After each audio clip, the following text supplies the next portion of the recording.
Another time people spot when you're just following trends. One thing you can't copy is trust. And if you build trust in who you are as a person before the business, then that's something that no one can kind of take away. So for me personally, like, I think there's a number of things you can do. And one of those, I think, which is really, really important, is writing, when you write content, think, is this a conversation I would have? Like, could I say this out loud? I always, like, because obviously I speak to my clients all the time, like on a friend basis as well. I meet up with them and we hang out, we go for drinks, that kind of thing. And I always, whenever I listen to a voice note or have a conversation, I usually record our conversations all the time. So we'll sit for like an hour sometimes on a call with clients. And it won't even be like a directed business call, it'll just be a chat. And they'll be venting or talking about something. And I'll just go, oh, like, that's interesting. Like, what about this? And then, pivot the discussion. It's just a very normal, real conversation. And that's then what I use to kind of turn into content. But I always kind of ask, like, can I imagine them saying this? Because if you can't, you've filtered it down, you've diluted that message for a LinkedIn audience. And I see that so many times, like people are using words that they've never used in real life or phrases something in a very kind of just a non-them way. And it's so obvious to spot because I know this person in real life and it's showing up. It's two completely different brands. So for me, like online and offline like cohesion is super important.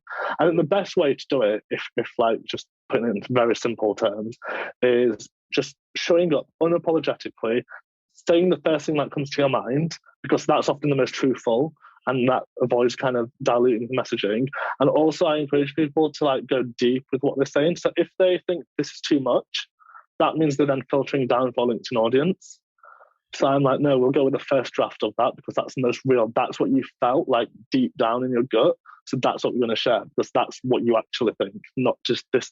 Like, for example, sometimes they'll come back to me with like 3 or 4 different edits and be like, I had a thought, and maybe this is too much. Maybe we should take this away. Maybe we should do this. I'm like, nope. That first one is like exactly what you thought, and it's hard hitting and it's raw, and people are going to disagree with it. That's the world. Like nobody has like universal kind of ideas on the same topic, right? So I had one client who did a post and got over 100,000 likes. It went insane, and he only had like 5,000 followers, so it just like went proper viral. And it was a post about him talking about a time when he fired an employee after 4 days of them being in the business. And so this is a story he wanted to tell, and we did. I kept it in its raw form. And it was all about like his business. He wanted to create a culture of kindness. And this person had come into the business and really been really severely rude and quite malicious to a younger junior intern in the team. And he spoke to them and they couldn't see kind of their faults, and therefore he had to let them go.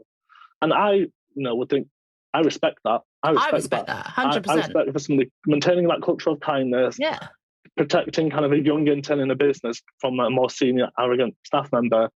He had like 5,000 comments on his post. He was getting web inquiries to his website with like really nasty messages. He was getting people, like over 2,000 people shared the post. Like this is what a bad entrepreneur looks like. This, and it's just like you can say anything. You say the most positive thing in the world, and somebody is going to take a spin on it. Or you only write so much in a LinkedIn post. You can't provide the full context, right?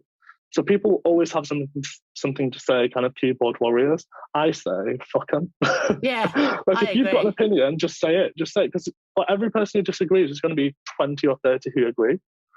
So you've got to just show up in your authentic self. And you'll build a community that way.